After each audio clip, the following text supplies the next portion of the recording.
Okay, today is this joyful occasion.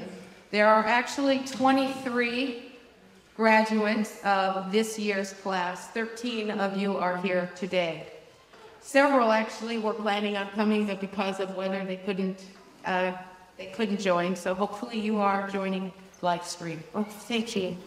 So the special delivery of some Kleenex. So tacky. Okay. Now, we have 7 different cohorts represented from cohort 12 to cohort 19. All right. Age ranges. The youngest this year is 31, and the wisest this year is 71. And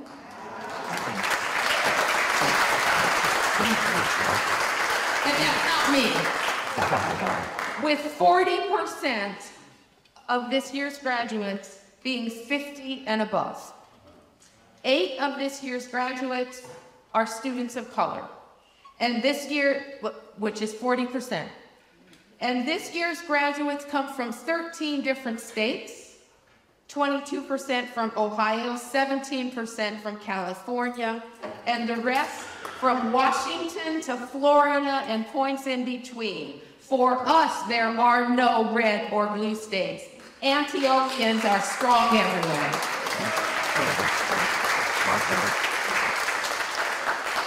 This year's graduates also represent a wide range of professions and sectors: healthcare leaders, mental health advocates, nonprofit directors, K-12 teachers, higher ed administrators, educators working with youth in post-war zones like Bosnia and in least developed countries like Haiti.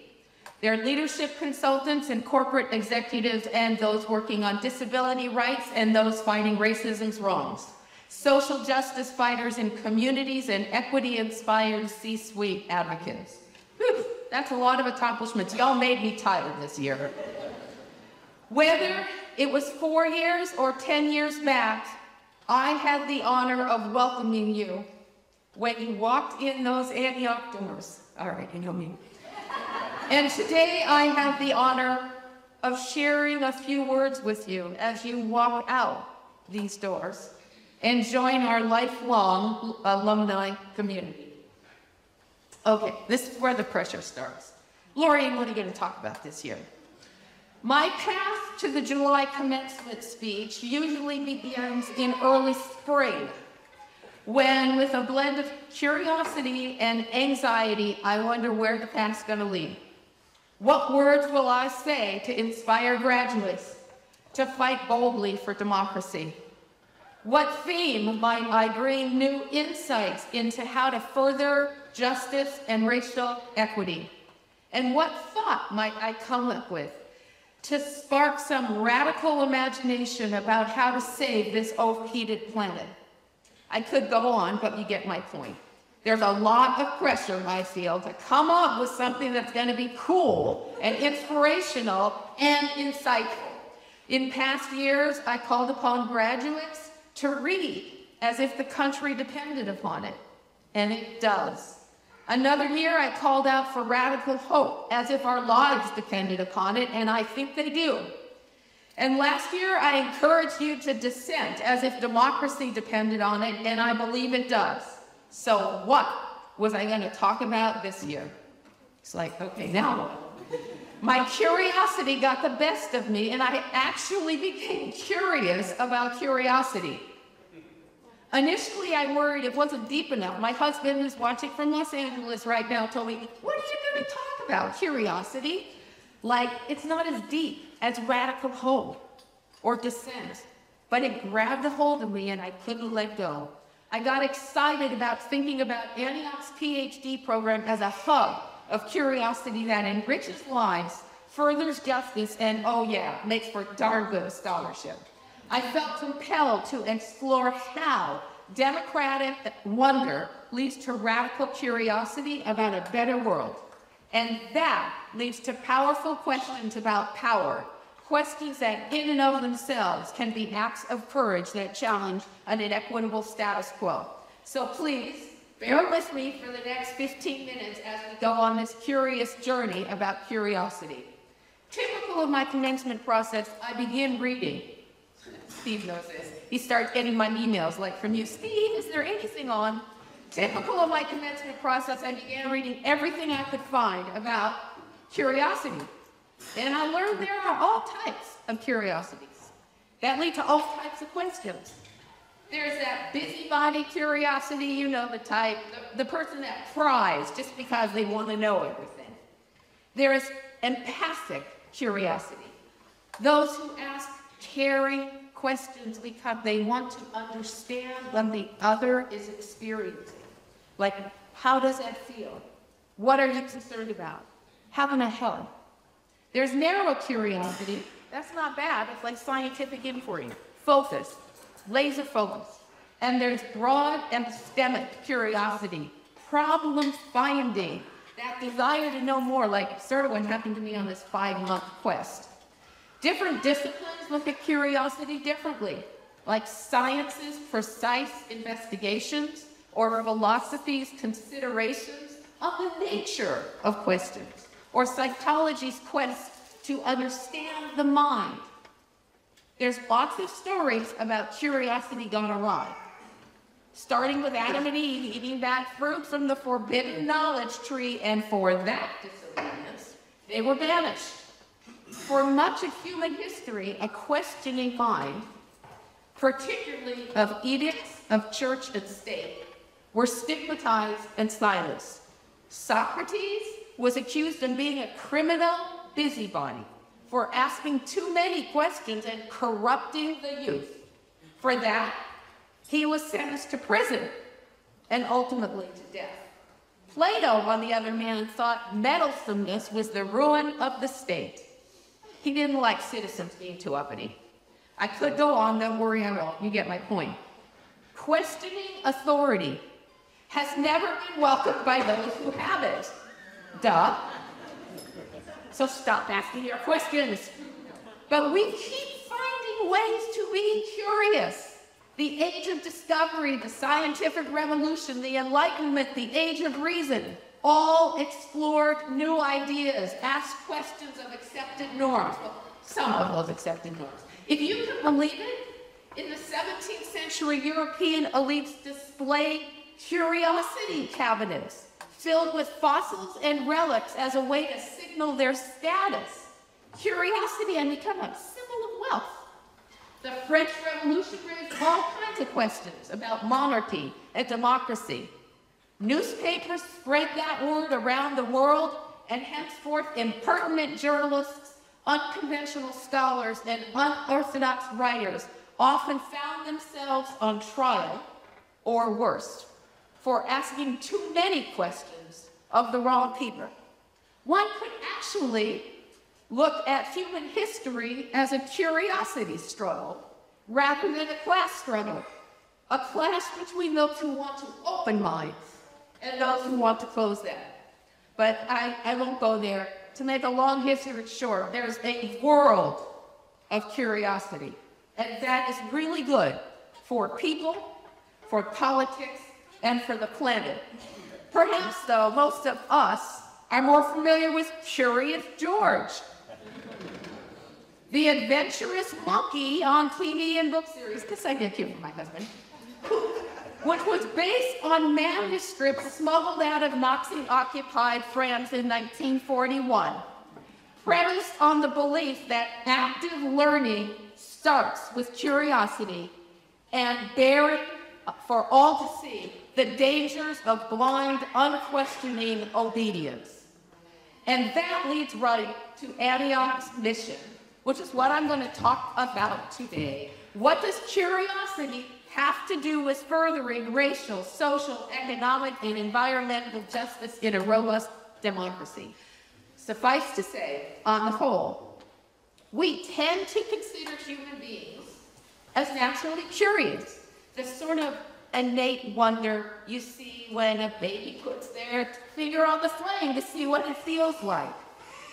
We think of inquisitiveness as a personal trait or individual practice, like those incessant why questions that you get from your children. Indeed, Those questions are innate curiosity about each other, enables humans to develop empathy and a shared understanding. It is the core of being human, but let's not be naive. Curiosity isn't simply a human quality somehow disconnected from one's positionality or social context. Questions are not value-free, nor are the questioners. Have you ever thought of curiosity in terms of privilege? While we are all born with the capacity to ask questions, the ability to do so is unequally distributed, and the right to do so is unequally protected. As one recent study confirmed, middle-class children in the United States, for example, are far more likely to ask curiosity-based, open-ended questions like how and why, because their basic needs for food, shelter, healthcare, and education are taken care of. And when we do ask questions, even if they aren't without biases, that's what's referred to in the literature as curiosity formation. It means that our questions are formed within a life context. Just imagine the curiosity of a particular Eurocentric power structure when a very caring explorer or anthropologist may be asking the questions. The curiosity formation is stemmed from a Western colonial gaze on the uncivilized native. Or take the patriarchal inquisitor, probing women's bodies, literally turning the curiosity into a burning stake in the ground. Recall that W.E.B. Du Bois, in his 1903 Souls of Black Folk, wrote the following in his introduction: "Between me and the other world, there is always an unmasked question, unasked, by some through feelings of delicacy, by others through difficulty framing it. Nevertheless, they approach me curiously and compassionately and ask, how does it feel to be the problem? How does it feel to be Black in a white world?" 120 years later, that question still reverberates with each and every one of us. Therefore, in our best efforts to get to know one another, to expand our understanding, to build community, we must be vigilant of our own curiosity formations. That should come as no surprise to you guys, because we require you to reflect on your own positionality, your own curiosity formation, in how you ask, what you ask, when you ask, to who you ask. We hope to nurture among you a critical curiosity about each other, to connect meaningfully, to understand difference, and to find common cause for the common good. That sort of curiosity helps fulfill the Antioch mission. But wait a second. How do we want to think about curiosity with that verb, leading change that furthers justice in organizations and communities? Excuse me. Okay. I found dozens of books and articles focused on curiosity being at the core of good leadership. You know, the good leaders ask great questions sort of approach. A 2016 World Economic Forum placed curiosity at the top of their 21st century character traits for leaders. And in a recent global survey, an overwhelming majority of CEOs cited curiosity as a critical leadership trait in these uncertain times. But let's get real. Leaders asking good questions doesn't go far enough if you want to do more than increase efficiency. Within their understandable desire for institutional predictability, organizational leaders often tend to ask small questions that lead to small answers in order to manage solutions rather than cultivate unknown opportunities. Here too, curiosity formation is palpable. In today's reality, though, for me, models of formal hierarchies, org charts structured with nice clean lines, and mindsets of chains of commands feel so very out of touch. Whether due to COVID's upending of everything we thought we knew, or the rise of demagoguery and fragile democracies, or the realization that globalization hasn't lifted all boats. Small questions and small answers are way past due. The changes we need today are of a fundamental, not incremental order. And we need a curiosity that unleashes questions that can transform, not just inform.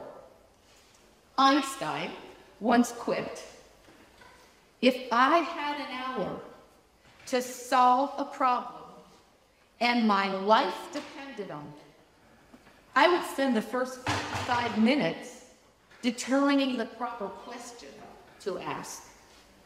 For once I know the question, I can solve the problem in the last 5 minutes." Clearly, with every continent-wide heat dome and every once-in-a-millennium fire or flood, we know that humanity may have only those last 5 minutes. I don't think it's hyperbole to say we do need out-of-the-box curiosity that asks disruptive questions to tackle the wicked problems of our communities, country, and world. And that's where you come in as graduates of the PhD program. See, I'm going to get there. I'm going to get there. From the moment you walk into that first residency, we ask, what are you curious about? That's where it started, remember? And then we trained you month after month, and what must have seemed like year after endless year, how to turn your curiosity into research questions, methodological inquiry, specific ways of asking. You learn how to name it, how to frame it, how to investigate it, how to make meaning of it, how to draw implications. That's rigorous, disciplined inquiry into the wicked problems of our world. And that's what Antiochians do. But here too, I want to be clear. Everything from the topics to the methods, to the meaning making, to the distribution of your findings is conditioned by values. Your values and our mission. Curiosity, shaped by rigorous discipline, methods of inquiry, doesn't mean that those questions are unbiased or value positive. We had too many examples of evil curiosity, even well-crafted, that emboldens the bad very badly and very boldly. Just think of the scientific curiosity that propelled eugenics or the Tuskegee experiments. Even following rigorous methods can lead to madness. As Antiochians, I want to suggest that we use our methods of inquiry to counter madness. We can confirm now, that's what we're doing today, we can confirm that you've been trained to ask difficult questions properly as practitioner scholars. You have earned your PhD, and I'm proud to say, I hope you are too, that being a graduate of Antioch's PhD in Leadership and Change is more than a credential. As noteworthy, heartwarming, all of that you feel, our question, your questions must be driven by values with the expectation to use it to win those victories for humanity. Preeminent 20th century author Zora Neale Hurston asks us to think of it this way. Research is formalized curiosity. It's poking and prying with a purpose. And that purpose, she said, is to illuminate the lives of those who live in the shadows. You walk out of here today with a scholar's toolkit, I think an activist's toolkit. Qualitative, quantitative, mixed methods, those are the tools now in your hands to use for the common good. I hope you'll use them to inquire into injustice, I hope you'll use them to investigate workplace inequities. I hope you'll use them to illuminate stories of the marginalized. And I hope you'll use them to interrogate illegitimate power. And that's where I want to go in these very final moments. You still with me? Yeah? Okay. What does curiosity now have to do with strengthening democracy? I'd say pretty much everything. We know that our democracy depends on informed participation in democratic processes like voting. We must ensure the right to question so we can engage in robust and open debate on societal issues. We must hold our leaders and institutions accountable. And for that, we need to be protected to question them with the full strength of our imagination. These ideals, and I get they're pretty frayed these days, but as ideals, they are dependent upon the practice of asking questions.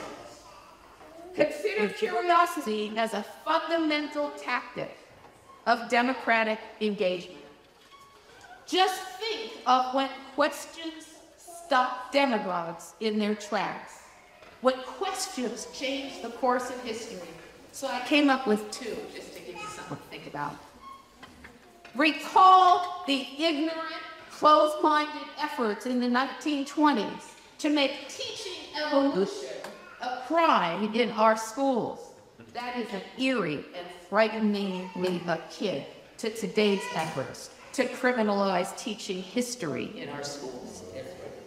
It was Clarence Darrow's penetrating, unrelenting questions in his brilliant cross-examination at the Scopes trial in a town called Dayton, Tennessee, that turned this nation's trajectory against the forces of censorship and enfolded academic freedom. Even though he knew going in he was going to lose that trial, he won the war by his questioning.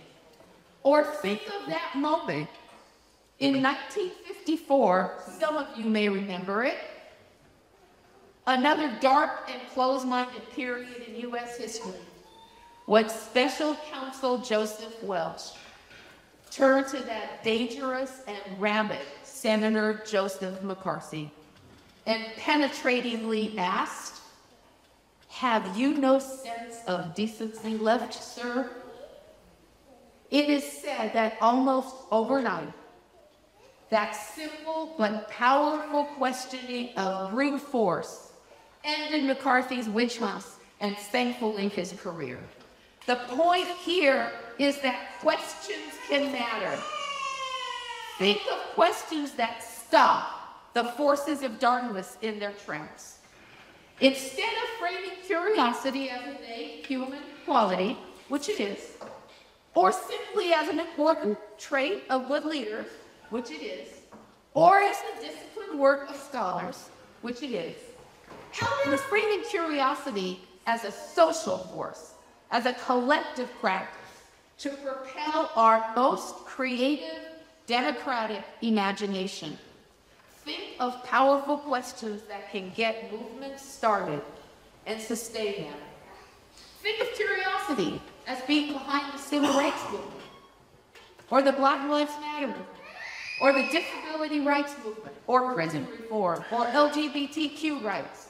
As the philosopher Perry Zoom notes, all social struggles begin with curiosity, because first, there is the curiosity to gather relevant information that's not appearing elsewhere in the media or in government, the brutal record of injustice or discrimination. And then there's the curiosity that fuels their protests, whether it will finally be enough to change hearts and minds. Curiosity, she says, is integral to pursuing creative re-envisioning of a culture of equals. So as social justice activists, they researched. Who knew? They evaluated. Imagine that. And then they took ownership of their curiosity and identified the institutions that needed to be questioned, the information that needed to be gathered, and the futures that needed to be imagined. Therein lies the value of curiosity in an unequal world. Only a little bit more, you guys. At times when our country was in some of its darkest periods, whether the 1920s or the 1950s or the 2020s, when many in power choose to silence learning and attempt to close minds, it was the questions and the questioners that often stopped the madness. Curiosity can propel acts of courage, and sometimes the questions themselves are acts of courage. So from this lens, the lack of curiosity in our country today is the real threat to our democracy. I would argue that curiosity, no matter how impertinent, how irreverent, or how insubordinate, is not the danger.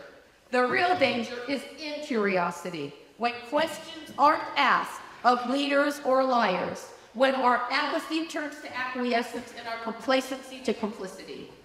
Walt Whitman put it succinctly in his Democratic Vistas when he wore,